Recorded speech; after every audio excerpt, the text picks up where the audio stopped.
राजस्व अनुसन्धान विभागको अनुसन्धान यदि आधार मान्ने हो भने मेन पात्र दावा छिरिङ शेर्पा चुनिया मूलका चाहिँ बेल्जियम नागरिकको नेपालको राजनीतिमा ठुल्ठुला व्यक्तिहरूसँग साँठगाँठ भनौँ अर्थात् उहाँहरूको चाहिँ फोटोदेखिको हेर्दाखेरि उहाँहरूको राम्रै सम्बन्ध थियो भन्ने कुरा बाहिर आउँछ। त्यो तस्बिरमा चाहिँ माओवादी केन्द्रका उपल्लो तहका नेताहरूसँग खाना खाइरहेको एउटा तस्बिर छ। झट्ट हेर्दाखेरि माओवादी केन्द्रका उपल्लो तहका नेताहरूसँग कनेक्सन रहेछ भन्ने कुरा देखिन्छ। यो कनेक्सन त त्यति मात्रै होइन होला, यो कनेक्सन त एमालेको पनि लिडरको तहसम्म होला, यो कनेक्सन त नेपाली कङ्ग्रेसको पनि लिडरको तहसम्म होला, यो कनेक्सन नेपाल प्रहरीका पूर्व आइजी लगायत पूर्व गृहमन्त्रीहरूको पनि कनेक्सनमा होला। यो चाहिँ यो खर्दा र सुब्बाको लेभलको मात्रै कुरा हो भनेर उहाँहरूको चाहिँ प्रश्न आइरहेछ नि त। पार्लिमेन्टमा नेकपा एमालेले आवाज उठाएको छ, नेपाली कङ्ग्रेसका पार्लिमेन्टका मेम्बर डाक्टर सुनिल शर्माले आवाज उठाइराखेको छ। यो आवाज के भनेर उठाएको छ भने यसको नैतिक जिम्मेवारी त अर्थमन्त्री र गृहमन्त्रीको तहसम्म पुग्नु पर्यो नि त। डाक्टर सुनिल शर्माले के भन्नुभयो भने तपाईँको चाहिँ यो सुन प्रकरण अथवा एयरपोर्टबाट आउने जे जति पनि विषयवस्तु आउँछन् त्यो विषयवस्तु भनेको चाहिँ यो खर्दार सुब्बाको लेभल वा सिपाही हल्दारको लेभलको मात्रै विषयवस्तु होइन। यसको चाहिँ उच्च स्तरीय छानबिन समिति निर्माण हुनु पर्यो, गृह र अर्थमन्त्रीले राजीनामा दिनु पर्यो।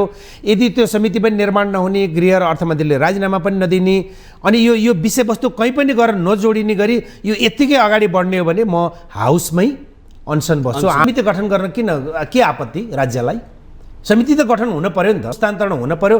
पुस्तान्तरण पनि तपाईँको चाहिँ 70 वर्षको नेताको हातबाट 40-45 वर्षको नेताको हातमा मात्रै शासन सत्ता आउने कुरा मात्रै पुस्तान्तरण होइन। त्यो 40-45 को लिडरमा तपाईँको चाहिँ त्यो लिडर वैचारिक लिडर हुनु पर्यो, उसमा भिजन हुनु पर्यो। यहाँले भन्नुभयो चाहिँ तपाईँको एउटा किसानले मल पाएन भने समयमा मल दिन सक्नु पर्यो। तपाईँको त त्रुटि गरेका छन् नि त। यहाँ त प्रश्न त जनतातिर पनि फर्किन्छ नि त। जनता चाहिँ युवा नेतातिर मात्रै फर्किने होइन नि, आँट त गरेको हो नि। भलै तपाईँको माओवादी केन्द्र र नेकपा एमालेमा त्यो आँट भएन होला। नेपाली कङ्ग्रेसमा त 80 वर्षको शेरबहादुर देउवासँग 45 वर्षको गगन थापाले त म लड्छु, संसद दलको नेता म हुन्छु, गठबन्धनको सरकार हुँदा प्रधानमन्त्री म हुन्छु र यो राष्ट्रलाई परिवर्तन म गर्छु त भनेको हो नि त। अब मलाई कसैले प्रश्न नगर्नु होला, संसद दलको नेताबाट मैले हटाउने हो, अङ्कगणित पुगेको दिन संसद दलको नेता म बन्ने हो, प्रधानमन्त्री म बन्ने हो र रूपान्तरणको एजेन्डा मैले बोक्ने हो भनेर गगन थापाले केन्द्रीय समितिको बैठकमा लाइभ बैठकमा बोलेको होइन, बोलेको हो नि त। हाम्रो देशको समस्या यही होइन, जब म नेतृत्व म मात्रै गर्न सक्छु जस्तो नीतिलाई प्रभावित गर्नका निम्ति त नेतृत्वमा नपुगिकन त आज तपाईँ र मैले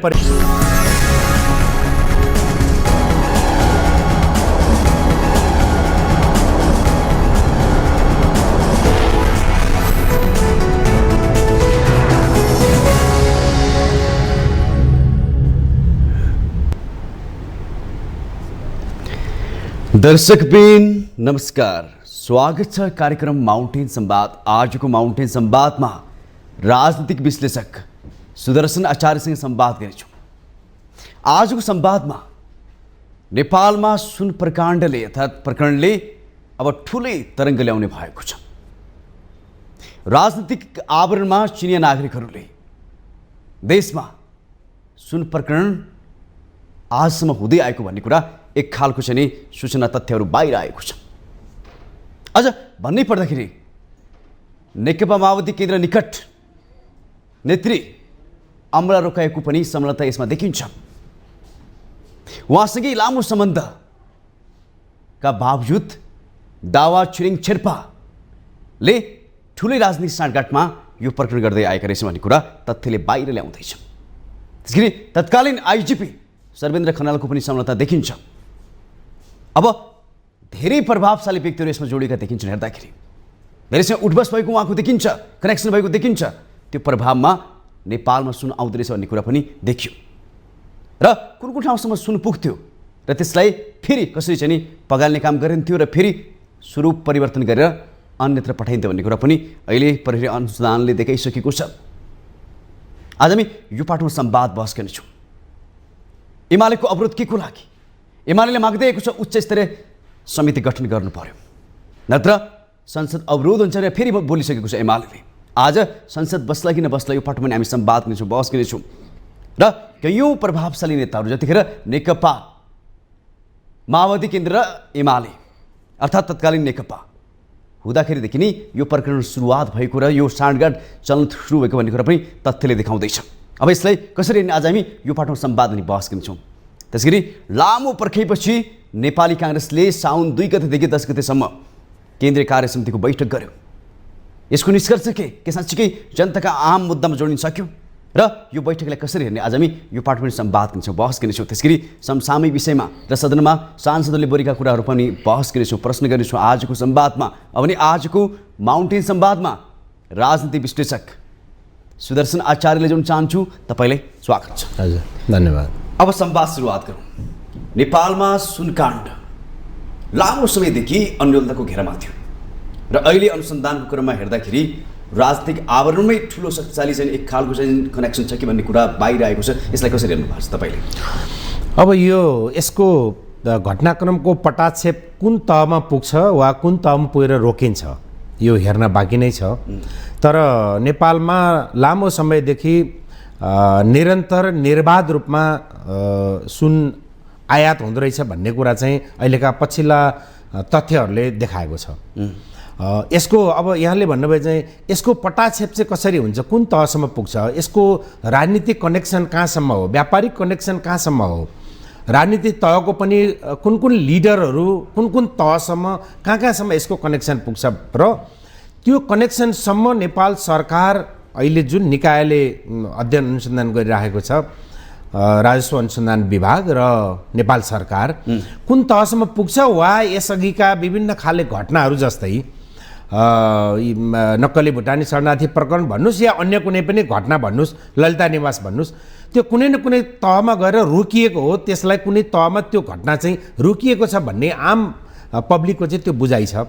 र यो सुन प्रकरण पनि यसको कनेक्सन, सुनको पोलिटिकल कनेक्सन, सुनको हिजोको मितिको प्रशासनिक कनेक्सन कुन तहसम्म हो, कहाँ पुगेको छ र यसको अनुसन्धान कहाँ पुग्छ, यो सबै कुरा नहेरिकन आजकै मितिमा हामीले निकै ठुलो तहको कनेक्सन रहेछ र त्यो तह चाहिँ सबै यो छानबिनको दायरामा आइहाल्छ, निष्पक्ष र स्वतन्त्र ढङ्गले सरकारले कार्य सम्पादन गर्छ भन्ने कुरा चाहिँ अहिले नै हामी त्यो विश्लेषणमा पुग्नु चाहिँ अलि हतार हुनेछ।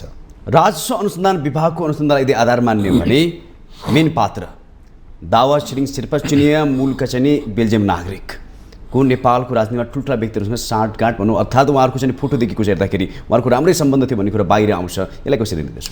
अब यहाँले दावाको कुरा गर्नुभयो, त्यस्तै अकुडिया होला, त्यस्तै उहाँहरू चाहिँ यसलाई यो सुनलाई चाहिँ नेपाल ल्याउने र नेपालबाट चाहिँ तेस्रो मुलुकमा चाहिँ नेपाल आयात गर्दै तेस्रो मुलुकमा निर्यात गर्ने चाहिँ एउटा प्रत्यक्ष फ्रन्टमा आएका पात्र होलान्।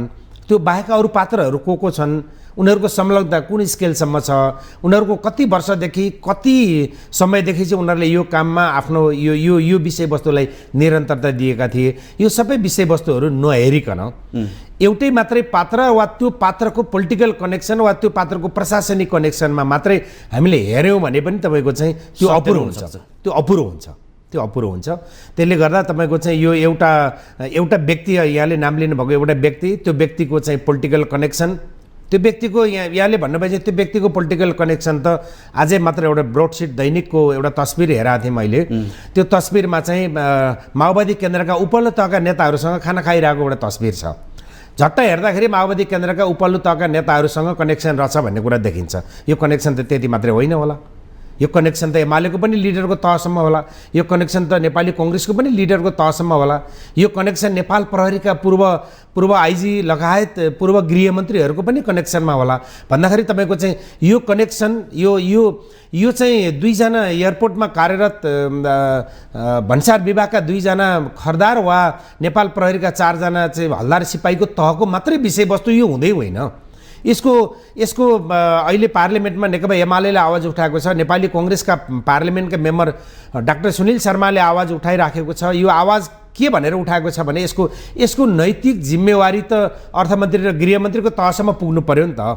यो चाहिँ यो खरदार र सुब्बाको लेभलको मात्रै कुरा हो भनेर उहाँहरूको चाहिँ प्रश्न आइरहेछ नि त। उहाँको सम्वादलाई कसरी जोड्ने? तपाईँले अघि जोडिहाल्नुभयो डाक्टर सुनिल शर्मा, उहाँले पटक पटक संसदमा बोल्दै आउनुभएको छ, यदि त्यसो भएन भने या त चाहिँ सत्यता बाहिर आउनु, यदि भएन भने अर्थमन्त्री र गृहमन्त्री राजनीति पर्यो, यदि त्यो भएन भने म अनसनमा बस्छु भने पनि उहाँले बोल्नु भएको छ। उहाँको सम्वादलाई कसरी जोड्ने? उहाँको यो एउटा जस्तो यहाँले डाक्टर सुनिल शर्माको कुरा गर्नुभयो। सुनिल शर्मा नेपाली कङ्ग्रेसबाट निर्वाचित सांसद हुनुहुन्छ। नेपाली कङ्ग्रेसको केन्द्रीय समितिको 1 वर्षपछि केन्द्रीय समितिको बैठक बस्यो र त्यो केन्द्रीय समितिको बैठकमा खास गरी नक्कली भुटानी शरणार्थी प्रकरणले प्रवेश पायो। त्यो प्रकरण भर्सेस सुशासनको सन्दर्भ उठाएर लामो 2 देखि 10 सम्म चाहिँ त्यही सन्दर्भको पेरिफेरीमा नेपाली कांग्रेसको बैठक अड्कियो र जनतामा र कार्यकर्ता तहमा एउटा सन्देश चाहिँ के सम्प्रेषित भयो भने नेपाली कांग्रेस चाहिँ तपाईँको भ्रष्टहरूलाई जोगाउनका निम्ति सुशासनको खिलाफमा नेपाली कांग्रेस प्रस्तुत भयो भन्ने एउटा सन्देश जनताको बिचमा सम्प्रेषित भयो। यही बिचमा डाक्टर सुनिल शर्माले के भन्नुभयो भने तपाईँको चाहिँ यो सुन प्रकरण अथवा एयरपोर्टबाट आउने जति पनि विषयवस्तु आउँछन् त्यो विषयवस्तु भनेको चाहिँ यो खरदार सुब्बाको लेभल वा सिपाही हल्दारको लेभलको मात्रै विषयवस्तु होइन। त्यसले गर्दा यसको चाहिँ उच्च स्तरीय छानबिन समिति निर्माण हुनु पर्यो, गृह र अर्थमन्त्रीले राजीनामा दिनु पर्यो। यदि त्यो समिति पनि निर्माण नहुने, गृह र अर्थमन्त्रीले राजीनामा पनि नदिने, अनि यो विषयवस्तु कहीँ पनि गरेर नजोडिने गरी यो यत्तिकै अगाडि बढ्ने हो भने म हाउसमै अनसन बस्छु, आमरण बस्छु भनेर भन्नुभयो। भनेपछि नेपाली कांग्रेसभित्र पनि तपाईँको सुशासनका पक्षधरहरू छन्, माओवादी केन्द्रमा पनि होलान्, नेकपा एमालेमा पनि तपाईँको चाहिँ यो यदि नेकपा एमाले तपाईँको राजनीति मात्रै गरेको होइन र साँच्चीकै मुलुकलाई सुशासनको धारमा लैजान खोजेको हो भने नेकपा एमाले भित्र पनि, माओवादी केन्द्रभित्र पनि, कांग्रेसभित्र पनि सुशासनका पक्षहरू छन्, त्यहाँभित्र छन्। नेपाली कांग्रेसमा यहाँले देखिहाल्नुभयो, नेपाली कांग्रेसको केन्द्रीय समितिको बैठकको समापनका दिन पार्टीका महामन्त्री गगन कुमार थापाले त फरक मत ल्याउनु पर्यो, त्यो पनि सुशासनका पक्षमा नेपाली कांग्रेसलाई उभ्याउनका निम्ति एउटा आशाको दियोको रूपमा चाहिँ नेपाली कांग्रेसलाई रूपान्तरण गर्नका निम्ति तपाईँको सुशासनका सन्दर्भमा पार्टीको बहुमत पक्षले जे आवाज बोल्यो त्यो आवाजले मात्रै नेपाली कांग्रेस रूपान्तरण,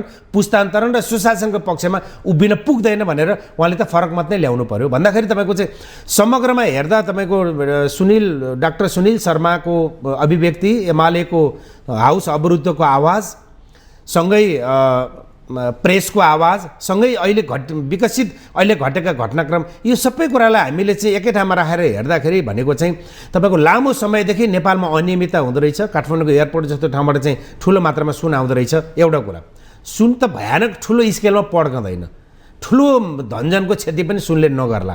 त सुन जसै गरी त्यहाँबाट चाहिँ हतियार आयो भने, विस्फोटक पदार्थ आयो भने आउन त सक्ने रहेछ नि त। क्विन्टलका क्विन्टल सुन आउने ठाउँमा क्विन्टलका क्विन्टल विस्फोटक पदार्थ आउँदैन, हतियार आउँदैन भन्ने कुराको ग्यारेन्टी के? सजिलै आउँदो रहेछ नि त, प्रमाणित भयो। यो एउटा कुनै एउटा अपराधमा सामेल एउटा व्यक्तिले काठमाडौँको एयरपोर्टबाट म हात्ती छिराइदिन्छु भने जस्तै हात्ती त छिर्दो रहेछ नि त काठमाडौँको एयरपोर्टबाट। भन्दाखेरि तपाईँको चाहिँ यसको निष्पक्ष छानबिन हुन पर्यो। यो छानबिनका आधारमा दोषी उप कारबाही गर्नु पर्यो। आजका मितिमा तपाईँको चाहिँ यो नैतिक जिम्मेवारी अर्थमन्त्री र गृहमन्त्रीले नैतिक जिम्मेवारी लिनुपर्छ र उहाँहरू त्यो पोजिसनबाट बाहिर निस्कनुपर्छ भन्नु के अपराध हो? अब यहाँले अर्को पाटो तपाईँले सोधिहालेँ मैले, अर्को पाटो यदि त्यसो हो भने यो सरकारले काम गरिरहेको छ, अनुसन्धान गरिरहेको छ उहाँहरूको नेतृत्वमा, मलाई लाग्छ सम्भवतः अहिले नेपालको इतिहासमा धेरै ठुलो सफलता होला यो पाटोमा। हेर्नु, सुन प्रकाण्डमा चाहिँ कटा घटनाहरू बाहिरी, तर आजसम्म 33 किलो सुनको बारेमा अत्तो छैन, त्यो बारेमा पनि अत्तो लागेको छैन। यदि त्यो घटनाक्रम हेर्दै जाने भने यो सरकारले धेरै कुराहरू पत्ता लागेको छ हेर्दाखेरि, भनेपछि हतारो भएको होइन उहाँहरूलाई?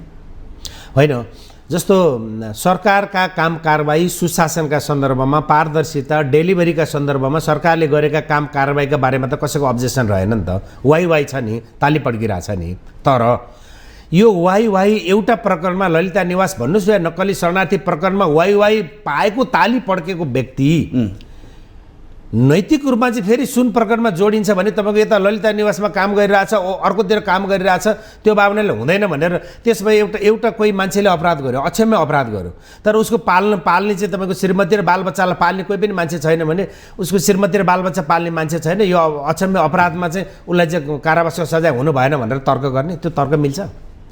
उहाँहरूले गर्नुभयो होला। उहाँहरूले ललिता निवास र नक्कली शरणार्थी प्रकरणका सन्दर्भमा उहाँहरू जरैसम्म उहाँहरू पुग्नुहुन्छ भन्ने आम पब्लिकको अपेक्षा छ। यो हेर्नुपर्ने हुन्छ, पुग्नु भएको छैन, हेर्नुपर्ने हुन्छ उहाँहरू कहाँ पुग्नुहुन्छ। तर अब यतापट्टि चाहिँ तपाईँको एउटा कुनै एउटा आन्दोलनमा एउटा सिपाहीले गोली चलाउँछ र आन्दोलनकारी मर्छ, त नैतिक जिम्मेवारी राजीनामा माग त गृहमन्त्रीको गरिन्छ नि त। आन्दोलन उठ्दै गयो भने राजीनामा माग त प्रधानमन्त्रीको गरिन्छ नि त, सिपाहीको राजीनामा मागिन्छ? मागिँदैन नि त। त्यसले गर्दा तपाईँको चाहिँ यो विकास राजीनामा हो र होइन नि? यसको निकास होइन, राजीनामा हो? यसको निकास राजीनामा भन्दा पनि यसको निकास तपाईँको चाहिँ यो लामो समयदेखि काठमाडौँ एयरपोर्टबाट सुन आउँदो रहेछ, क्विन्टलका क्विन्टल सुन आउँदो रहेछ भने त्यो यसको निकास भनेको छानबिन हो र छानबिनपछि कानुनी दायरामा कारबाहीको दायरामा ल्याइनुपर्छ भन्ने निकास हो। यसको दोषी त माओवादी केन्द्र मात्र होइन, एमाले पनि हो, काङ्ग्रेस पनि हो।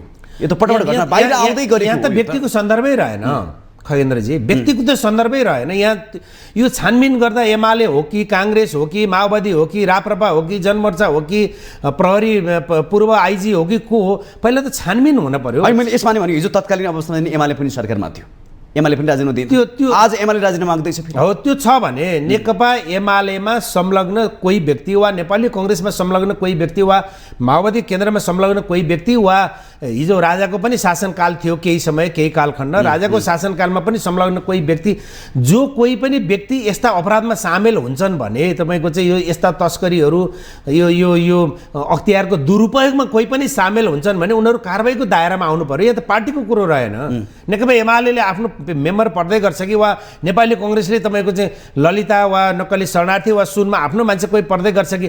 अब यसरी हेर्न थाल्ने हो भने त तपाईँको सुशासन कसरी सम्भव छ? तपाईँले मैले यो सन्दर्भ के जोड्नु खोज्यो भने तत्कालीन अवस्थामा नेकपा एमाले पनि सरकारमा थियो, त्यतिखेर पनि 33 को सुन बाहिर आएकै हो, एमाले चाहिँ राजीनामा नदिने त्यतिखेर।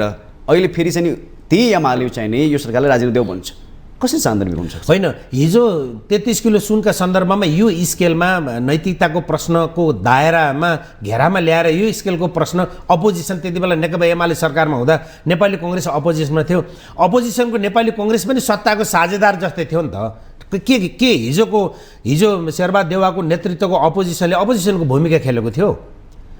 बालुवाटारमा चाहिँ अनेक वाइट बडीदेखि अनेक एजेन्डाहरू चाहिँ छलफल हुँदै गर्दा चाहिँ छानबिनको दायरामा आउँदै गर्दा उहाँ आफ्ना केसहरूलाई निस्तेज गर्नका निम्ति हिजोको नेतृत्व चाहिँ बालुवाटारमा धाएको होइन। अपोजिसन जस्तो थियो हिजो काङ्ग्रेसले त आफ्नो एमालेको चाहिँ जुन खालको चाहिँ अहिले चरित्र देखिएको छ, अर्थात् अवरोध गरेको थियो, सान्दर्भिक छ। एमाले अहिले उच्च स्तरीय छानबिन समिति, संसदीय छानबिन समिति निर्माण हुनु पर्यो र छानबिन हुनु पर्यो भनेको यो सान्दर्भिक छ। त्यो एउटा पार्ट हो, तर डाक्टर सुनिल शर्माले पनि उठाएको विषय सान्दर्भिक छ र उच्च स्तरीय छानबिन समिति गठन गर्ने कुराको चाहिँ संसदीय समिति छानबिनका निम्ति संसदीय समिति गठन गर्नका निम्ति चाहिँ आपत्ति किन? छानबिन होस्, छानबिन हुँदा नेकपा एमालेको पर्यो भने नेकपा एमालेलाई चाहिँ गर्न पाइँदैन भनेर एमाले बोल्यो भने नेकपा एमाले नाङ्गिन्छ नि त। काङ्ग्रेसले बोल्यो भने काङ्ग्रेस नाङ्गिन्छ नि त। अहिले नेकपा एमाले पनि त्यही बोल्दैछ, काङ्ग्रेसको सांसद पनि त्यही बोल्दैछ, राष्ट्रिय स्वतन्त्र पार्टी पनि त्यही बोल्दैछ। समिति गठन गर्न के आपत्ति राज्यलाई? समिति त गठन हुन पर्यो नि त। जस्तो आज मलाई लाग्छ नेकपा एमाले यो छानबिन समिति गठनको एजेन्डालाई नै छोडिदिएर नेकपा एमाले आज हाउस चल्न दियो भने यसबाट बुझ्नुपर्ने हुन्छ कहीँ न कहीँ अँध्यारो कोठाभित्र कहीँ न कहीँ नेकपा एमालेको कुनै न कुनै ढङ्गको नेकपा एमाले सम्झौतामा सामेल भयो भनेर बुझ्नुपर्ने हुन्छ। होइन भने तपाईँको चाहिँ समिति गठन होस् न, संसदीय समिति गठन होस्, छानबिन होस्। छानबिन हुँदा नारायण काजी श्रेष्ठ र डाक्टर महतले चाहिँ आफ्नो ढङ्गले उहाँहरूले आफ्नो काम कारबाही अगाडि बढाइराख्नु भएको छ। संसदीय समितिले छानबिन गर्छ, छानबिन गर्दा उहाँहरूको पनि संलग्नता देखियो भने कारबाही हुन्छ, नभए उहाँहरूले आफ्नो मन्त्रीको हैसियतले उहाँहरूले काम गर्नुहुन्छ नि त। होइन, प्रश्न कहाँनिर हो भने जब चाहिँ एमाले अध्यक्ष केपी शर्माले चाहिँ कुम्बोटेर नेपाल आउनुभयो, उहाँ एयरपोर्ट पनि पुग्नु भएको छैन, उहाँले सिधै भन्नुभयो गृहमन्त्री राजीनामा दिनुहोस् या त गृहमन्त्री सम्हाल्नु पर्छ या त कुनै पत्ता लगाउनु पऱ्यो, दोषी बाहिर ल्याउनु पऱ्यो, यदि होइन भने गृहमन्त्रीको संलग्नता छ कि भने उहाँले आशंका गर्नुभयो। अब साउन 2 गते मात्रै चाहिँ सुन पक्राउ परेको, आज 15 गते, 13 दिन मात्रै भएको छ। यति आत्तिहाल्नुपर्ने, यति चाहिँ आक्रोश व्यक्त गरिहाल्नुपर्ने आवश्यकता छैन होला नि त। यहाँ नेकपा एमालेको आफ्नो दृष्टिकोण पनि कहीँ न कहीँ खोट छ। नेकपा एमालेको दृष्टिकोणमा खोट कहाँनिर छ भने नेकपा एमाले गृहमन्त्रीको मात्रै त्यो सुन पास गराउने कुरामा गृह मन्त्रालयको मात्रै संलग्नता हो र? त्यहाँ त अर्थ मन्त्रालय अन्तर्गतका अर्थमन्त्री मातहत रहेको अर्थ मन्त्रालय अन्तर्गतका कर्मचारीको पनि त संलग्नता छ नि त। भन्दाखेरि नेकपा एमालेको एजेन्डा अहिले गृहमन्त्रीको मात्रै भन्यो, त्यसले गर्दा एमालेको दृष्टिकोणमा खोट छ। माग्दा नेकपा एमाले संसद अवरुद्ध गर्दा नेकपा एमाले अर्थ र गृह मन्त्रालय दुवै मन्त्रालयसँगै जोडेर आफ्नो अभिव्यक्तिहरू राख्न सक्नु पर्थ्यो, त्यहाँनिर नेकपा एमालेको खोट देखिन्छ। योभन्दा बाहेक नेकपा एमाले उठाएको यो सन्दर्भभन्दा बाहेक एयरपोर्ट विदेशबाट काठमाडौँ आउने बित्तिकै यहाँले उठाएको प्रसङ्ग गर्नुभयो, त्योभन्दा बाहेक सन्दर्भ त एउटा पार्टीको एउटा व्यक्तिको मात्रै होइन। मैले यसअघि पटक भन्दै आएको छु, पार्लियामेन्टले छानबिन समिति गठन गरोस्, संसदीय समिति गठन गरोस् छानबिनका निम्ति। त्यसले कुन पार्टीको को व्यक्ति, पार्टीको कुन तहको को व्यक्ति यो त्यो तेरो मेरो नभनिकन छानबिन गरोस् न। त्यो छानबिनको प्रतिवेदनका आधारमा अनि तपाईँको को अर्थमन्त्री दोषी छन् वा छैनन्, गृहमन्त्री दोषी छन् वा छैनन्, अर्थमन्त्री र गृहमन्त्री अहिले यो अर्थमन्त्री र गृहमन्त्री आएपछि यो कतिौँ पटक हो, यही पहिलो पटक हो कि योभन्दा अगाडि थियो कि, किनभने तपाईँको चाहिँ हामीले असाध्यै ठुलो काम गरिरहेको छौँ भन्दै गर्दा त यसरी हामीले यसलाई छुट्याएर हेर्ने हो भने खगेन्द्रजी, यसलाई छुट्याएर हेर्ने हो भने त गृहमन्त्रीको मातहत रहेको काठमाडौँ एयरपोर्ट र अर्थ मन्त्रालयको मातहत रहेको, अर्थमन्त्रीको मातहत रहेको काठमाडौँ भन्सार कार्यालय, एयरपोर्टको भन्सार कार्यालयको त्यो सीमा रेखाबाट बाहिर निक्लेर सडकबाट प्रधानमन्त्री मातहतको प्रधानमन्त्री कार्यालय मातहतको राजस्व अनुसन्धान विभागले त सडकबाट नियन्त्रणमा लिएको छ नि त त्यो सुन। भनेपछि गृह र अर्थ मन्त्रालय मातहतबाट त त्यो सुन त उम्किसकेको थियो नि त। भन्दाखेरि त तपाईँको कहाँबाट नियन्त्रणमा लियो? प्रधानमन्त्री कार्यालय मातहत रहेको राजस्व अनुसन्धान विभागले सडकबाट नियन्त्रणमा लियो। भन्दाखेरि तपाईँको हामीले समात्यौँ भनेर गृहमन्त्री र अर्थमन्त्रीले अहिले एकदमै ठुल्ठुलो स्वर गर्ने ठाउँ छ यहाँनिर। अहिले त यो त प्रधानमन्त्री कार्यालय मातहतले समात्यो नि त। यसरी हामीले यसलाई छुट्याएर बुझ्ने हो भने त प्रधानमन्त्री कार्यालयको मातहतले समात्यो, गृह र अर्थ मन्त्रालयबाट छुट्यो। भन्दाखेरि तपाईँको आशंका गर्ने कि नगर्ने, दर्जनौँ पटक यसरी छुटिरहेर छ, छुट्ने काम भइरहेछ, छुटाउने काम भइरहेछ भनेर आशंका गर्ने कि नगर्ने, त्यति सवाल चाहिँ आयो भन्ने तथ्यहरू बाहिर आएको छ। र नेपाल प्रहरी र राजस्व अनुसन्धान विभागको तथ्यलाई पनि आधार मान्ने भने धेरै पटक आएको भन्ने कुरा उहाँहरूले पनि प्रोन्नति गर्नु भएको छ। हो, अब धेरै पटक आएको हो भने धेरै पटक आएको कुराको मैले यो भनिनँ, सुन बोक्ने कुरा भारी, त्यो सुनको चाहिँ त्यो प्याकेट नै बोकेर लिएर आएर बाहिर ट्याक्सीमा राख्ने कुरामा चाहिँ गृहमन्त्री र अर्थमन्त्री आफै सामेल हुनु चाहिँ मैले यो भनिनँ। यो नैतिकताको प्रश्नले उहाँहरूलाई छुन्छ कि छुँदैन? यो नैतिकताको दायराभित्र उहाँहरू रहनुहुन्छ कि रहनुहुन्न? होइन, इन्डियामा एउटा रेल दुर्घटना हुँदा रेल मन्त्रीले रेल मन्त्रीले रेल चलाएको थियो र रेल चला हुन्छ र, तर त्यो नैतिकताको प्रश्न त त्यहीँनिर जोडिएर रेल मन्त्रीको राजीनामा आउँछ नि त। भन्दै गर्दा यहाँ तपाईँको चाहिँ यति ठुलो स्केलको सुन प्रकरणमा क्विन्टलका क्विन्टल काठमाडौँको एयरपोर्टबाट हवाईजहाजबाट आएर नेपालको काठमाडौँ एयरपोर्टमा आएर ल्यान्ड गर्छ र त्यहाँबाट भन्सार हुँदै बाहिर निक्लन्छ, त्यहाँ प्रहरीको चेकिङ पनि हुन्छ, त्यहाँबाट आएर अनि सडकमा गएर समातिन्छ, त्यो राजस्व अनुसन्धान विभागले समातेको हुन्छ। अब यसबाट के बुझ्ने? यो हाम्रो सूचना संयन्त्र कति, हाम्रो सूचना संयन्त्र प्रभावित थियो या हाम्रो सूचना संयन्त्र नै फेल छ? के हो हाम्रो सूचना संयन्त्र, हाम्रो राजनीतिक प्रणाली, हाम्रो यो सुनको कनेक्सन भनेको नेपालको राजनीतिक तहको उपल्लो तहसम्म पुगेको हो कि अथवा चाहिँ तपाईँको हामीलाई सूचनै छैन? यो कसको सूचनाको आधारमा यति महत्त्वपूर्ण सूचना त यो कहीँ न कहीँ जिम्मेवार तहको एकदमै जिम्मेवार ठाउँबाट चाहिँ सूचना प्राप्त गरेको हुनुपर्छ राजस्व अनुसन्धान विभागलाई, प्रधानमन्त्रीलाई। तपाईँ यो भन्दै हुन्छ चार्ल्स सोब्राले योभन्दा धेरै अगाडि भनेको कुरा, नेपालको एयरपोर्टबाट सुन त के हो, हात्ती पनि छिराउन सकिन्छ। हो, बोलेकै हुन्। हो, कति संवेदनशील ठाउँ, कति असंवेदनशील रहेछ हाम्रो नेपालको एयरपोर्ट। अनि आज हो र मैले यसअघि भने सुनले पुरै विस्फोट, हाम्रो अर्थतन्त्रमा असर बाहेक सुनले विस्फोट भएर मान्छे नमर्ला कि त्यहाँबाट हतियार र विस्फोटक पदार्थ आउँदैन भन्ने कुराको अब ग्यारेन्टी के भन्दा तपाईँको चाहिँ त्यति संवेदनशील निकायलाई यसरी प्रभावित बनाएर यो टाइपको यो खाले हरकत हुन्छ भनेपछि हामी कहाँ छौँ? अनि तपाईँको चाहिँ यो स्टेट फेलियर उन्मुख छ कि छैन? अन्तर्राष्ट्रिय मुलुकहरूले चाहिँ तपाईँको नेपाललाई हेर्ने दृष्टिकोण के हुन्छ भोलि? हाम्रा पासपोर्टहरू अरू एयरपोर्टमा बिक्छन् कि बिक्दैनन्? यतातिर हाम्रो राजनीतिक नेतृत्वले सोच्नु पर्दैन?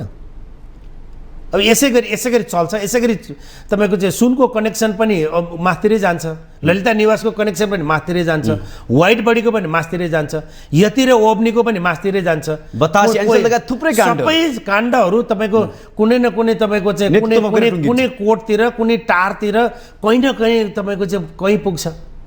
खुमल टार भन्नुहोस् या बालुवा टार भन्नुहोस्, बालकोट भन्नुहोस् या त बुढानीलकण्ठ या त आजका मितिको आज धुम्बाराई भन्नुहोस्, कहीँ न कहीँ। अनि यसरी तपाईँको अनि फेरि अनि स्वतन्त्र टाइपका राजनीतिक दलहरू चाहिँ तपाईँको ठुलो भोलामा निर्वाचित भएर आउँदाखेरि अनि उहाँहरूलाई डाहा हुन्छ। अनि उहाँहरूको सुशासन यही हो, उहाँहरूको पारदर्शिता यही हो, उहाँहरूको डेलिभरी यही हो।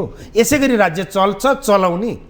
अनि तपाईँको जनताको जनअपेक्षा के हो? अनि पढे लेखेका जनशक्ति युरोप र अमेरिका दौडिँदाखेरि तपाईँको हामी रोक्छौँ भन्छन्। रोक्ने भने के त? रोक्ने भने दृष्टिकोणका आधारमा, उद्योग कल कारखाना खोल्ने नीतिका आधारमा, पढ्दै काम गर्दै गर्न पाउने चाहिँ तपाईँको चाहिँ राज्यको अवधारणाका आधारमा रोक्ने कि अनि तपाईँको एयरपोर्टमा गएर लट्ठी लिएर छडी लिएर रोक्ने? उहाँहरूको रोक्ने दृष्टिकोण के हो? उहाँहरूको आरक्षण भनेकै दलाल भ्रष्टाचारलाई भयो भन्ने कुरा त प्रमाणित भइरहेछ पटक अनि भनेपछि तपाईँको चाहिँ यो विषयमा हामी जति घुमिफिरी कुरा गरे पनि नेतृत्व तपाईँको यो यसको यसको कनेक्सन भनेको नेतृत्व यसको कनेक्सन नेतृत्वतिरै देखिन्छ है। हाम्रो नाङ्गो आँखाले देख्छ, राज्यले अनुसन्धान गरिरह होला। राज्यको यति मात्रै हामी कामना गरौँ, राज्यको अनुसन्धान प्रभावित हुनु भएन, एउटा तहसम्म मात्रै पुग्ने अनि त्योभन्दा माथि पुग्ने कुरामा चाहिँ अनि पार्टीका चाहिँ उपल्लो तहका नेताहरू बसेर अनि तपाईँको चाहिँ भ्रष्टाचारमा पनि सहमति, तपाईँको चाहिँ सुशासन कायम गर्न सहमति गर्नुपर्ने कि तपाईँ अब योभन्दा माथि छानबिनलाई नलैजाने भन्ने कुरामा चाहिँ सहमति हिजो पनि भएकै होइन।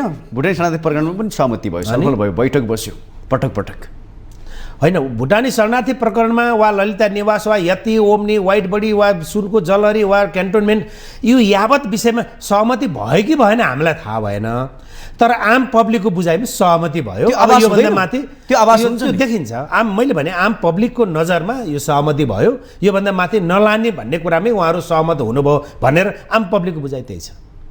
अब त्यसो भए पार पाउला कि नपाउला भन्ने महत्त्वपूर्ण विषय हो, किन अघि तपाईँले पनि जोडिहाल्नु भयो। अब कनेक्सन हेर्दाखेरि अब एउटा कुरा पनि माथिल्लो तहसम्म देखिन्छ। एउटा कुरा सत्तारूढ दल नेपाली कङ्ग्रेसको एकजना प्रभावशाली सांसदले यो विषयले पार पाएन भने यो र यस्ता विषयहरू काठमाडौँ एयरपोर्टबाट हुने यो तस्करी लगायतका सबै खाले तस्करीहरूका विषय र तपाईँको चाहिँ खास गरी सुशासनका सन्दर्भमा आजका मितिमा सरकारले पार्लिमेन्टमा पनि समिति निर्माण गर्दैन, गृह अर्थमन्त्रीको पनि राजीनामा आउँदैन भने म पार्लिमेन्टमै उहाँ अनसन बस्छु भनेर भन्दै गर्दा अब पार पाउँदैन होला। अनि तपाईँको चाहिँ एउटा पार्लिमेन्टको मेम्बर, त्यो पनि सत्तारूढ दलको एउटा प्रभावशाली मेम्बर पार्लिमेन्टमा गएर म अनसन बस्छु भन्दा पनि राज्यलाई यो कुराले छुँदैन भने त राज्य त योभन्दा असंवेदनशील के हुने त? यो त पराकाष्ठ हो नि त। एउटा अर्थमन्त्री र अहिले संसदमा चाहिँ म अनसन बस्छु भनेर बोल्दै गर्ने सांसदको एउटै पार्टी हो, एउटै पार्टीको सांसद एउटा अर्थमन्त्री हुनुहुन्छ र चाहिँ अनियमितता भयो भन्ने आरोप लागेको छ। अर्को चाहिँ तपाईँको सुशासनका सन्दर्भमा यदि पारदर्शिता कायम गरिएन भने म पार्लिमेन्टमा अनसन बस्छु भनेर भन्दै हुनुहुन्छ। अब राज्य संवेदनशील हुनु परेन? उहाँले त नेपाली कङ्ग्रेस संसदीय दलको बैठकको पनि माग गर्नु भएको छ, संसदीय दलमा बैठक बस्नु पर्दैन? यो यस्ता विषयवस्तुहरू काङ्ग्रेसको संसदीय दलको बैठकमा छलफल हुनु पर्दैन? छलफलबाट एउटा निष्कर्षमा पुग्नु पर्दैन? उहाँको राजीनामाको विषय ख्याल विषय हो, पार्लिमेन्टको मेम्बरले बोलेको विषय हो नि त, पार्लिमेन्टमा अनसन बस्छु भनेको विषय हो नि त। यसमा तपाईँको स्वयं सिङ्गै काङ्ग्रेस पार्टी सुशासनको हामी पक्षधर हौँ है, हामी सुशासनका सन्दर्भमा अलिकति पनि तपाईँको चाहिँ कम्प्रोमाइज गर्दैनौँ, हामी सुशासन कायम गर्ने सन्दर्भमा एकदमै चाहिँ हामी अरूभन्दा एक स्टेप अगाडि हुन्छौँ भनेर काङ्ग्रेसले देखाउनु पर्दैन? हिजो टोपबहादुर रायमाझी निलम्बन हुनु पूर्व नै काङ्ग्रेसले आफ्नो पार्टीको उपल्लो तहको नेता पर्दै गर्दा सुशासनका पक्षमा हामी अरूभन्दा अगाडि भयौँ, हामीभन्दा अरूभन्दा अब्बल छौँ भनेर देखाउनु पर्दैन थियो भन्दाखेरि तपाईँको चाहिँ एउटा केन्द्रीय समितिको बैठक लाइभ गर्ने नाममा तपाईँको चाहिँ कस्ता खालका कुन एउटा विचार कतिसम्म विचार बोकेका कस्ता मान्छेहरू चाहिँ केन्द्रीय समितिमा पुगेका छन् भन्ने कुरो त छर्लङ्गै जनता र कार्यकर्ताले देखे।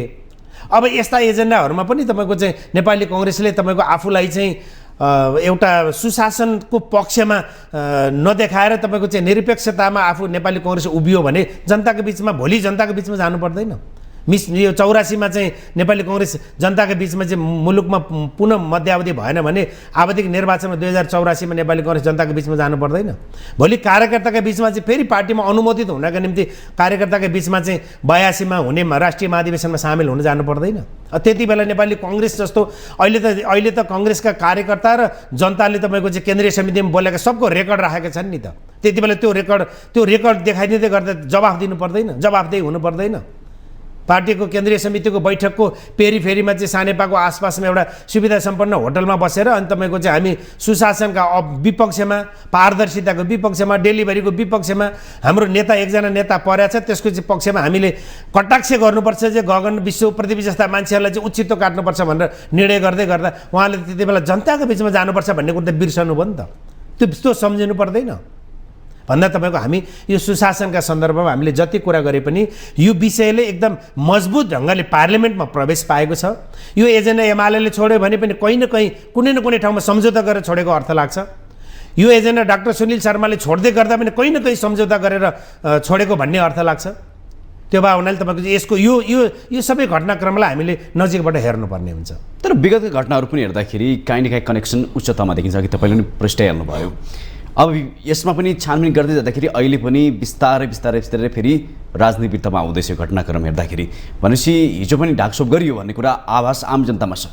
फेरि पनि यो घटनामा हामी संवाद त गर्दैछौँ, यसले निकास नपाउला किन पाउला अन्तिममा सुदेलतेसै हाम्रो कर्कपटमा जान्छ। खैन्जी हामी यो विषयमा हामीले धेरै संवाद गऱ्यौँ। यसमा हामीले अर्को विषय छुट्याउनु, यसपछि हामी प्रवेश गर्नुपर्ने हुन्छ र यो मलाई लाग्छ मैले यो सुन प्रकरणको राजनीतिक कनेक्सन कहाँसम्म र नेपाल सरकार र संसद कुन तहसम्म पुग्छ भन्ने कुरा चाहिँ यो नेपालले मात्रै होइन, तपाईँको चाहिँ यो नेपालको अहिलेको सुन प्रकरण र सुशासनसँगै नेपाललाई नजिकबाट निहालिराखेका राष्ट्रहरू दाताहरू सबैले हेरिराखेको अवस्था हो। दाताहरूले हेरिरहेका छन् नेपाल यस्तो यो सुशासनका सन्दर्भमा नेपालले आफूलाई कहाँ उभ्याउँछ भनेर एकदमै हेरिरहेको अवस्था हो। त्यसले गर्दा तपाईँको चाहिँ मेरो विश्वास हो संसदले प्रभावकारी ढङ्गले छानबिन गर्नका निम्ति संसदीय समिति निर्माण गर्छ र मलाई अझ अर्को विश्वास हो, मेरो विश्वास हो संसदीय समिति निर्माण गरेर छानबिनको तहमा अगाडि बढ्दै गर्दा गृहमन्त्री र अर्थमन्त्रीले स्वतःस्फूर्त रूपमा हामी उप पनि छानबिन गरियोस् र हामीले कमी कमजोरी गरेका रहेछौँ भने कारबाहीको निम्ति सिफारिस गरियोस्। यदि कमी कमजोरी गरेका रहेछौँ भने पुनः गृह र अर्थ मन्त्रालयमा हामी फर्केर काम गर्छौँ भनेर उहाँहरूले नैतिकताको आधारमा उहाँहरूले आफूले सञ्चालन गरेको मन्त्रालयबाट उहाँहरू बाहिरिनुहुन्छ भन्ने मेरो विश्वास हो। अब त्यसो संवाद थोरै परिवर्तन गरौँ। नेपाली काङ्ग्रेसले लामो पर्खेपछि साउन 2 गतेदेखि 10 गतेसम्म चाहिँ नि प्रत्यक्ष प्रसारणको रूपमा चाहिँ नि केन्द्रीय कार्य समितिको बैठक सम्पन्न गर्यो। यसलाई कसरी हेर्नु भएको छ तपाईँले?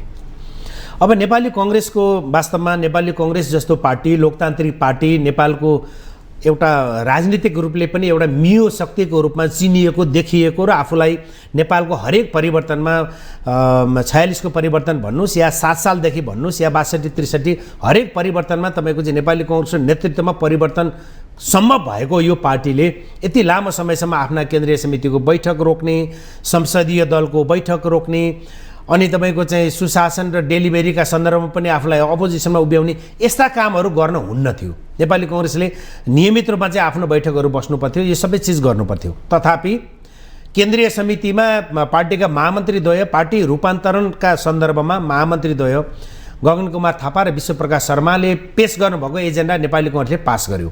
हिजो नेपाली काङ्ग्रेसका महामन्त्रीद्वय गगन र विश्वले पेश गर्नुभएको थियो, तर अब त्यो दस्तावेज त्यो डकुमेन्ट नेपाली काङ्ग्रेसको भयो। नेपाली काङ्ग्रेसले पास गर्यो त्यो डकुमेन्टलाई।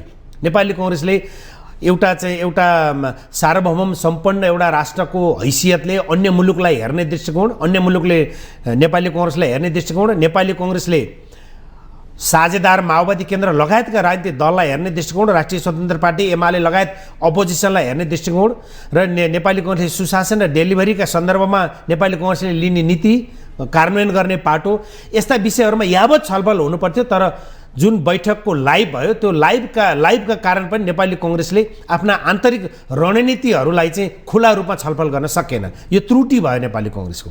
त्यो बाहेक यसलाई नेपाली काङ्ग्रेस जस्तो पार्टीले पारदर्शी ढङ्गले आफ्नो बैठक बसाल्यो भन्न त सकिएला, तर एउटा पार्टीले, एउटा जिम्मेवार पार्टीले तपाईँको चाहिँ अन्य राजनीतिक दल, छिमेकी मुलुकहरू लगायत यावत विषयमा चाहिँ तपाईँको आफ्नो आन्तरिक रूपमा छलफल गरेर एउटा राष्ट्रिय दृष्टिकोण निर्माण गर्नुपर्ने हुन्छ।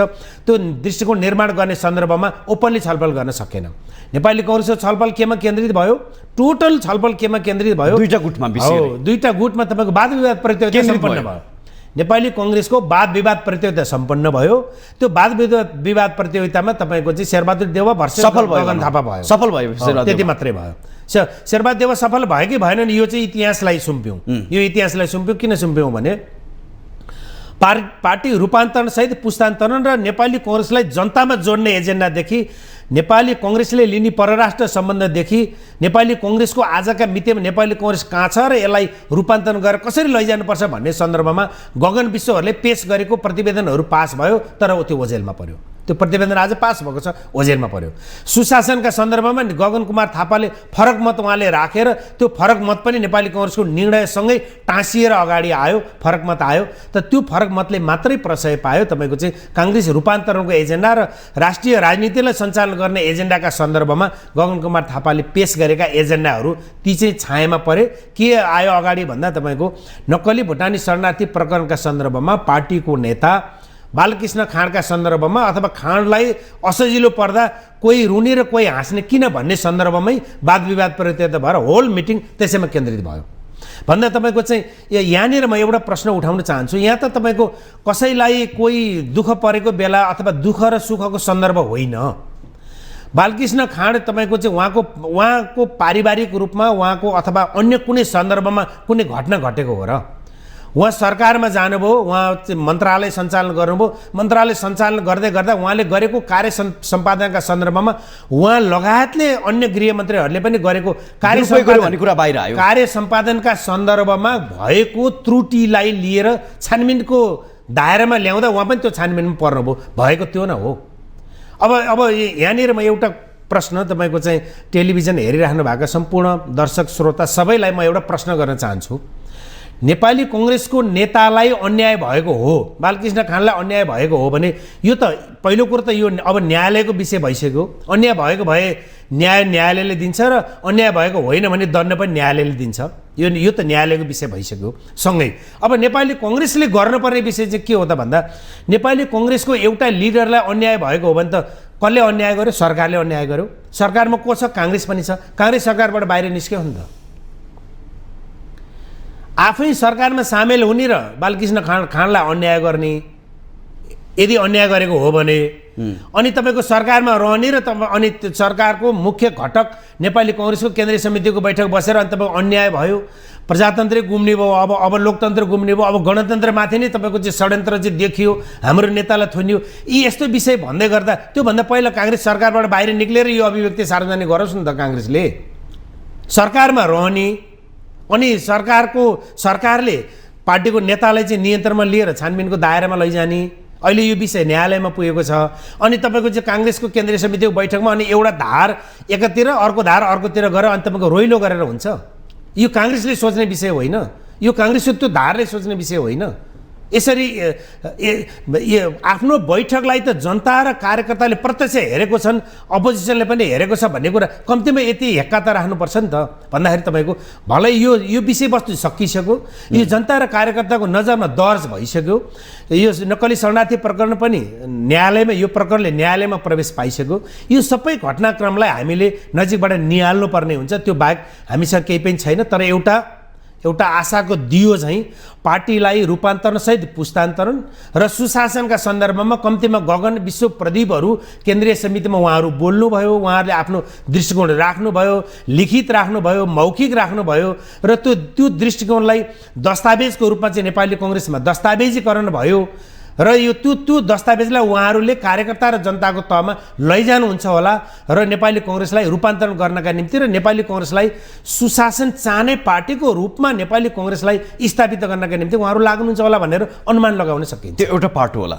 तर कैयौँ चाहिँ तपाईँ जस्तै विश्लेषकहरूले, विज्ञहरूले के पनि भनिरहेका छन् भने काङ्ग्रेसमा चाहे पाखो पुस्ता होस्, चाहे रूपान्तरणको खोजी गर्ने होस्, कसैले पनि राष्ट्रिय एजेन्डालाई बोक्न सकेन केन्द्रीय कार्य समितिको बैठकमा। मात्रै आफ्नो पक्षलाई बचाउने र अर्को पक्षलाई गाली गलौज गर्ने बाहेक केही पनि हुन सकेन भन्ने त आरोप दुवै पक्षलाई लागेको छ। हेर्दाखेरि ठिकै छ, भलै चाहिँ नि पाखो पुस्ता अलि चाहिँ नि एक खालको चाहिँ अटोक्रेसीमा होला, अर्थात् पुरानै शैलीमा होला, त्यो फरक पाटो होला। तर युवा पुस्ता पनि त्यही पाटोमा देखियो भन्ने त विश्लेषण सुरुवात भइसक्यो। यसलाई हामीले समग्र पुरानो पुस्ता र समग्र युवा पुस्ता भनेर हामीले एउटै बास्केटमा हालेर यसलाई हामीले फाइनल गर्नु उपयुक्त हुन्न। सार्वभौमिक समानतादेखि जनतामा जोड्नेसम्मको एजेन्डा त युवा नेताहरू गगन विश्व प्रदीपहरूले त्यहाँ त पेश गरेका छन् नि त। त्यहाँ त दस्तावेज भयो, बहस हुन सकेन। त्यो यहाँले ठिक भन्नुभयो। मैले पनि यसअघि मैले पटक पटक भन्दै आएको छु। तपाईँको चाहिँ हाम्रो संवादमा पनि मैले भने नेपाली कङ्ग्रेस वास्तवमा उहाँहरूले पार्टी संस्थापन पक्षले पनि गर्नुपर्ने एकजनाले एउटा सन्दर्भ जस्तो नक्कली शरणार्थी प्रकरणका सन्दर्भमा एकजनाले आफ्नो अभिव्यक्ति राखेपछि त्यो अभिव्यक्तिलाई समर्थन गर्दै भनेर बाँकी लिडरहरूले तपाईँको चाहिँ राष्ट्रिय राजनीतिका बारे, अन्तर्राष्ट्रिय सम्बन्धका बारे उहाँहरूले बहसलाई केन्द्रित गर्नुपर्थ्यो। नेपाली कङ्ग्रेस सम्भव भएन, कसैबाट पनि सम्भव हो। नेपाली कङ्ग्रेस जस्तो पार्टीको एउटा धार पुरै यथास्थितिवादी धारमा रूपान्तरण भयो र एउटा धारले परिवर्तनको एजेन्डा पनि प्रवेश गरायो। तर फुल टाइम काङ्ग्रेसको पुरै केन्द्रीय समितिको बैठक अवधिभर त्यो विषयमा छलफल गराउनको निम्ति, त्यो विषयमा छलफललाई केन्द्रित गराउनको प्रवेश पायो। रूपान्तरणको एजेन्डाले प्रवेश पायो तर छलफलले प्रवेश पाएन। छलफल केन्द्रित हुन सम्भव भएन, छलफललाई केन्द्रित गराउन सम्भव गराइएन। यति मात्रै हो त्यो। किनभने तपाईँको त्यो विश्लेषकहरूले अहिले आर्टिकलहरू लेखि पनि राखेका छन्, ती विषय बाहिर आइरहेका छन्, पार्टीका लिडरहरूले बोलिरहेका छन्, जसरी अहिले हामी संवाद पनि गरिरहेका छौँ। मैले भने नि तपाईँको नेपालले अन्तर्राष्ट्रिय सम्बन्धलाई हेर्ने दृष्टिकोणको सन्दर्भमा सार्वभौमिक समानतादेखि जनताको बिचमा नेपाली कङ्ग्रेसलाई जोड्ने एजेन्डासम्म, होइन, लिटरेचर फेस्टिभलदेखि वृक्षारोपणसम्म नेपाली कङ्ग्रेसले आफूलाई तपाईँको चाहिँ जनतामा जोड्ने एजेन्डाहरू त त्यहाँ प्रस्तुत गर्यो नि त। अहिले हिजो भलै त्यहाँ गगन विश्व प्रदीपहरूले त्यो एजेन्डा प्रस्तुत गर्दै गर्दा अहिले त्यो एजेन्डा पास भइसकेपछि त अब त काङ्ग्रेसको एजेन्डा भयो नि त।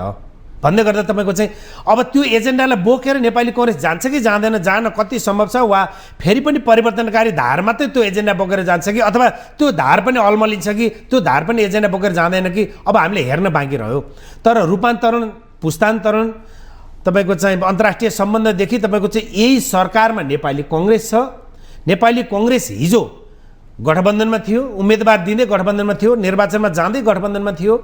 हिजो निर्वाचनमा जाँदा गठबन्धनका बिचमा चाहिँ नेपाली कङ्ग्रेस सहितको गठबन्धनले प्रतिबद्धता व्यक्त गरेको भनेको राजनीतिक स्थिरता, सुशासन र समृद्धि। यो बाटोमा आजको सरकार छ कि छैन, यी यस्ता यावत विषयमा छलफल गर्न सक्नु पर्दथ्यो। त नेपाली कङ्ग्रेस के गर्यो भने तपाईँको चाहिँ वाद विवाद प्रतियोगिता गर्यो र वाद विवाद प्रतियोगितामा कसले हार्यो र कसले जित्यो, कसले हार्यो र कसले जित्यो त्यो चाहिँ कार्यकर्ताको जनताको तहमै छोडेर वाद विवाद प्रतियोगिता सम्पन्न भयो। खालि यति मात्रै हो। तर एजेन्डा, मजबुत एजेन्डाहरूले प्रवेश पाएको छ, त्यो एजेन्डा जनताको बिचमा आउँछ, कार्यकर्ताको बिचमा आउँछ भनेर विश्वास लिन सकिन्छ। तपाईँ पनि जोडिहाल्नुभयो रूपान्तरणको कुरा। धेरै अहिले के भनिरहेको छ, रूपान्तरण भनेको के हो, काङ्ग्रेसले बुझेन कि भन्ने कुरा पनि अहिले व्याख्या हुन थालेको छ। रूपान्तरणलाई केलाई मान्ने, युवा नेताहरू चाहिँ रूपान्तरण खोजिरहेका छन्। पुस्तान्तरण, सत्ता हस्तान्तरण, नेतृत्व हस्तान्तरण मात्रलाई रूपान्तरण मान्ने कि अर्को के हो भनेर चाहिँ खोज्न सुरु भइसक्यो। खास ठ्याक्कै के हो यो रूपान्तरण? अब हेर्नुहोस्, तपाईँको यो जम्मा एउटा मात्रै उदाहरण दिन्छु। नेपाली कङ्ग्रेस रूपान्तरित हुनुपर्छ भन्ने कुराको उदाहरण एउटा मात्रै दिन्छु। नेपाली कङ्ग्रेस एउटा धारले के भन्यो भने तपाईँको चाहिँ हिजो जेपी गुप्ता, हिजो चिरञ्जीवी वाग्ले, हिजो खुमबहादुर खड्का, उहाँहरूलाई पनि भ्रष्टाचारको केस लागेको समयमा त हामीले उहाँहरूलाई निलम्बन गरेनौँ नि त। त्यसले गर्दा तपाईँको चाहिँ अहिले बालकृष्ण खाँडको सन्दर्भमा किन निलम्बन गर्ने भनेर भन्यो एउटा तबकाले।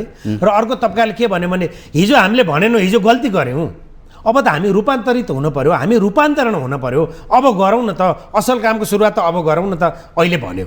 यही हो रूपान्तरण, यहीँबाट हुन्छ रूपान्तरण। भलै उहाँहरूले निलम्बन गर्न सक्नु भएन र यो विषयले न्यायालयले के भन्छ हेरौँ भनेर भन्नुभयो, त्यो आफ्नो पाटो रह्यो। भन्दा तपाईँको चाहिँ हिजो हामीले जे गरेको थियौँ त्यही गर्दै गर्ने हो भने त हिजो त यसरी संवादका निम्ति त टेलिभिजन, तर जनताले पनि क्वेसन गर्दैछन् रूपान्तरण भनेको त्यो मात्र रूपान्तरण होइन। युवा नेताले आजसम्म जनतासँग जोडेर कसरी काम गरे त? त्यो आयो कहाँनिर जोडियो त? खगेन्द्रजी आयो, रूपान्तरणको एजेन्डा आयो नि त। तपाईँको चाहिँ वृक्षारोपणको सन्दर्भदेखि, उन्नत खेती गर्नेदेखि, पशुपालन गर्नेदेखि, तपाईँको चाहिँ स्थानीय तहमै कलेजहरू खोलेर नेपाली कङ्ग्रेसको सरकार निर्माण भए यता तपाईँको शिक्षा, स्वास्थ्य, यातायात, सञ्चार लगायत दर्जनौँ विषयवस्तुहरूले विकासका सन्दर्भमा प्रवेश पाएर त्यो प्रवेश पाएको सन्दर्भमा तपाईँको गाउँमै नयाँ खालका, उन्नत खालका चाहिँ पशुपालन र फलफुल खेती र खेती गर्नुपर्छ भन्ने कुरा त नेपाली कङ्ग्रेसले आफ्नो एजेन्डामा पनि अगाडि सार्यो नि त। रूपान्तरणको एजेन्डा होइन, व्यवहारमा आइगएन भन्ने कुरा। संवाद धेरै लामो भइसक्यो, संवाद पुरो सुन्नु अब। यो सन्दर्भमा रूपान्तरणको सम्बन्धमा यो रूपान्तरणको मुद्दा उठेको पनि पछिल्लो समय हो। रूपान्तरणको मुद्दालाई रूपान्तरणको मुद्दाकै रूपमा चाहिँ जनताको तहमा लान्छ कि लाँदैन हेर्न बाँकी रह्यो। रूपान्तरणको मुद्दा उठेको पछिल्लो समय हो। अब जनता यसरी मान्दैनन्। हो, मान्दैन, त्यो एकदमै तपाईँले ठिक भन्नुभयो। जनता रूपान्तरणको मात्रै कुरा गरेर, पुस्तान्तरणको मात्रै कुरा गरेर, अनि तपाईँको चाहिँ 2जना खर्दार र 4जना सिपाहीलाई मात्रै तपाईँको चाहिँ सुन वा मालपोत अधिकृतलाई मात्रै तपाईँको चाहिँ ललिता निवास वा तपाईँको चाहिँ नक्कली शरणार्थी प्रकरणमा तपाईँको चाहिँ कुनै एउटा तहको मान्छेलाई मात्रै थुनेर त्यो तहसम्म मात्रै पुर्याएर त्योभन्दा माथि कनेक्सन चाहिँ त्योभन्दा माथिसम्म हुने, तर छानबिन चाहिँ त्योभन्दा माथि नपुर्याएको कुरालाई जनता मान्न तयार छैन, स्वीकार्दैन, कुनै पनि हालतमा स्वीकार्दैन। जनताबाट, जनतासँग स्थापित, जनताको नजरमा राजनीतिक तहमा स्थापित हुनका निम्ति उहाँहरू यस्ता एजेन्डाहरूमा पुरै खुल्ला रूपमा पुरै पारदर्शी रूपमा तपाईँको चाहे जो कोही परोस् निर्मम ढङ्गले उहाँहरू कारबाही गर्न र छानबिन गर्न उहाँहरू तयार हुनु भएन भने यो अहिले जुन तहमा पुगेको छ यति नै तहमा चाहिँ तपाईँको यहीँ अड्काइयो भने जनता यसलाई स्वीकार्न तयार छैनन्। जनता दुईवटा ढङ्गले जनता उठ्न सक्छन्, एउटा आन्दोलनको रूपमा उठ्न सक्छन्, कसले आह्वान गर्छ र कहिले हुन्छ त्यो हेर्न बाँकी छ। अर्को जनता यदि आन्दोलनको रूपमा आह्वानकर्ता पनि कोही भएन भने जनताले त मतदानको बेलामा त जनता त्यहाँनिर उठ्छन् नि त, सुसुप्त विद्रोह गर्छन् नि जनताले। त्यति तपाईँले मैले यो पाटो किन जोडेको भने काङ्ग्रेसले रूपान्तरण खोजिरहेको छ एउटा पङ्क्तिले, त्यो ठिक छ, एउटा राम्रो पाटो पनि हो।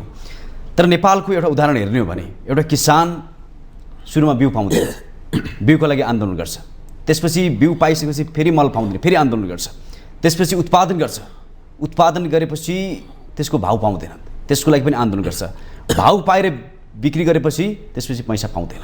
यो उखुस्यानको पीडा हो र लगायत कैयौँ किसानहरूको पीडा हो। त्यसपछि पनि फेरि आन्दोलन गर्छ, पटक पटक आन्दोलन गर्छ, आफ्नो पैसा पाउँदैन। एउटै घटनाक्रममा हेरौँ, कहाँनिर काङ्ग्रेसका कार्यकर्ता जोडिएका, कहाँनिर रूपान्तरण खोजिरहेका छन्, उहाँहरूको पीडामा कहीँ जोडेका छन् जनताको पीडामा? एकदमै सान्दर्भिक प्रश्न खगेन्द्रजी। यो रूपान्तरणको एजेन्डामा हाम्रो नेतृत्वले व्यवहारमा आउनु पर्यो। अब हो, जो शासन सत्तामा पुगेको छ, जसले लामो समयदेखि तपाईँको चाहिँ नेपालको राजनीतिमा खास गरी यो परिवर्तन यता 46को परिवर्तन यता आजका मितिसम्म जो लामो समयसम्म पटक पटक एउटा गिनिज बुकमै नाम लेखाउने गरी 5 पटक 6 पटक 4 पटक 3 पटक जो प्रधानमन्त्री भए, जो शासन सत्तामा पटक पटक रहे, उनीहरू शासन सत्तामा रहने बाहेक उनीहरूलाई तपाईँको चाहिँ तपाईँ यहाँले भन्नुभयो चाहिँ रूपान्तरणको एजेन्डामा जनताले चाहेको जनताको एजेन्डामा आफ्नो पार्टी र सरकारलाई जोड्ने उहाँहरूमा दृष्टिकोण भएन। हामी त्यही भनिरहेका छौँ, रूपान्तरणवाला त्यही भनिरहेका छन्, प्रेसले त्यही कुरा उठाइरहेको छ, युवा नेताहरूले त्यही कुरा भनिरहेका छन्। र अब यसरी चल्दैन, रूपान्तरण हुन पर्यो, पुस्तान्तरण हुन पर्यो। पुस्तान्तरण पनि तपाईँको चाहिँ 70 वर्षको नेताको हातबाट 40-45 वर्षको नेताको हातमा मात्रै शासन सत्ता आउने कुरा मात्रै पुस्तान्तरण होइन। त्यो 40-45को लिडरमा तपाईँको चाहिँ त्यो लिडर वैचारिक लिडर हुनु पर्यो, उसमा भिजन हुनु पर्यो। यहाँले भन्नुभयो चाहिँ तपाईँको एउटा किसानले मल पाएन भने समयमा मल दिन सक्नु पर्यो। तपाईँको अहिले नेपाल सरकारले आजका मितिमा तातो पानीमा चीन सरकारले दिएको मल, तातो पानीको चाहिँ भन्सारको चाहिँ त्यो यार्डभित्र तातो पानीमा त्यो मल छ। आजका मितिमा नेपाल सरकारले छापा मारोस् त्यहाँ मल भेटिन्छ कि भेटिँदैन, अनि यहाँ कृषकले मल पाएका छैनन्। त्यहाँ चाहिँ टनका टन मल चाहिँ गोदाम गरेर राखिएको छ, यहाँ कृषकले मल पाएका छैनन्। आज सोमबार, आज नेपालीहरूको एउटा चाहिँ किसानहरूको एउटा सांस्कृतिक पर्व पनि हो, खिरखानी पर्व। यही पर्वको दिन आजै त्यहाँ तातो पानीको चाहिँ त्यो यार्डभित्र छापा मारोस् त कुन स्केलको चाहिँ मल भेटिँदो रहेछ भन्दाखेरि तपाईँको चाहिँ किसानले मल पाउँदैन भन्दा यसरी बोलेर मात्रै पुस्तान्तरण वा बोलेर मात्रै रूपान्तरण हुँदैन, व्यवहारमा आउनु पर्यो। एकदम वैचारिक लिडरहरूको हातमा, इच्छाशक्ति भएका लिडरहरूको हातमा, परिवर्तनकारी शक्तिको हातमा मुलुकको शासन सत्ता जानु पर्यो, शासन सत्ता पुर्याउनु पर्यो। तत्त पार्टीका मूलधारका सबै राजनीतिक दलका नेता कार्यकर्ता मतदाताले अब पुस्तान्तरण, अब रूपान्तरणका निम्ति तपाईँको चाहिँ एउटा वैचारिक पुस्ताको हातमा शासन सत्ता सुम्पिन सक्नु पर्यो, तब मात्र परिवर्तन हुन्छ। अब म तपाईँले यहाँले जनताकोतिर फर्केर प्रश्न गर्नुभयो कि म पनि तपाईँतिरै प्रश्न गर्छु। एउटा चाहिँ तपाईँको 70-75 वर्षको लिडरलाई उहाँहरू भोट दिनुहुन्छ र पार्लियामेन्ट पुर्याउनुहुन्छ, अनि त्यो 75 वर्षको भिजनलेस लिडरले हामीलाई मल दिएन भनेर भन्नुहुन्छ। जनताको पनि त निर्णय चाहिँ त्रुटिपूर्ण छैन, जनताले पनि त त्रुटि गरेका छन् नि त। यहाँ त प्रश्न त जनतातिर पनि फर्किन्छ नि त, जनता चाहिँ युवा नेतातिर मात्रै फर्किने होइन नि, आँट त गरेको हो नि। भलै तपाईँको माओवादी केन्द्र र नेकपा एमालेमा त्यो आँट भएन होला, नेपाली कङ्ग्रेसमा त 80 वर्षको शेरबहादुर देउवासँग 45 वर्षको गगन थापाले त म लड्छु, संसद दलको नेता म हुन्छु, गठबन्धनको सरकार हुँदा प्रधानमन्त्री म हुन्छु र यो राष्ट्रलाई परिवर्तन म गर्छु त भनेको हो नि त। अनि तपाईँको चाहिँ तिनै किसान, तिनै जनतामा आजसम्म गगनले के गर्यो भने प्रश्न आयो भने अनि आजसम्म गगन गर्ने ठाउँमा चाहिँ कहाँ पुग्यो त?